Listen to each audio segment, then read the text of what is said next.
ఇప్పుడు అంటే ఇలాంటి సినిమా హర్రర్లో కామెడీ అనేది చాలా హిలేరియస్గా ఉంటుంది. ఆది గారి పంచెస్ కూడా చాలా అంటే చాలా నవ్వుకున్నాం మేము. ఆది గారిని చూజ్ చేసుకోవాలని ఎలా అనిపించింది? సో మాకు సినిమా మొత్తంలో ఎక్కడ అంటే ఇది హారర్ కామెడీ కాదు, first of all it's horror mystery. So ఆ హారర్ మిస్టరీలో ఒకే ఒక క్యారెక్టర్ చిన్న రిలీఫ్ ఉంటుంది. సో ఆ క్యారెక్టర్ ఏంటంటే ఫ్రీక్వెంట్గా ఆ గోస్ట్ వాకింగ్ టూర్కి వస్తూ ఉంటాడు. సో దానికి ఎవరైతే బెటర్ అన్నప్పుడు కొంచెం తెలిసిన పర్సన్ అయితే, మనకు మోర్ రిలేటబుల్ పర్సన్ అయితే ఇంకా బెటర్ అనుకున్నప్పుడు హైపరాది గారు అయితే బాగుంటుంది అనుకుని అలా ఆయనకి వెళ్ళడం జరిగింది. మీకు బాగా ఎంజాయ్ చేశారు మన కామెడీ, ఆయన పంచెస్ అవన్నీ? యా, అది నాకు చాలా నచ్చింది. బట్ బియాండ్ దాట్ ఇప్పుడు నాకు థియేటర్లో హారర్ మూవీస్ చూడడం చాలా ఇష్టం.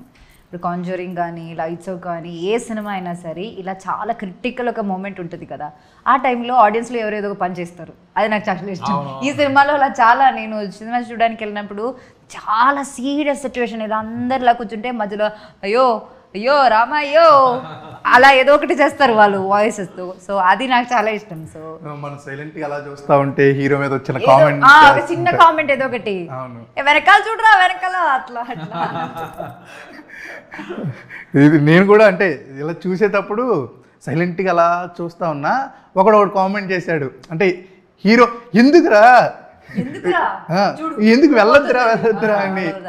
రెండో హౌస్కి వెళ్తున్నప్పుడు పడుతుంటాయి కదా అవన్నీ, అప్పుడు అదే ఒక మీమ్ ఉంటుంది, అది చెప్పకూడదు. ఎందుకురా నీకు, నేను వెళ్ళిన థియేటర్లో కూడా సేమ్ అలానే అరిచారు, ఎందుకురా అనేసి. రేడియో రీస్టార్ట్ అవ్వగానే మరి ఎందుకురా నీకు.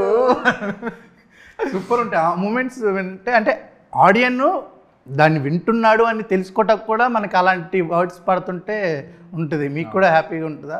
ఆఫ్ కోర్స్, మనకు కావాల్సిందే అది కదండి.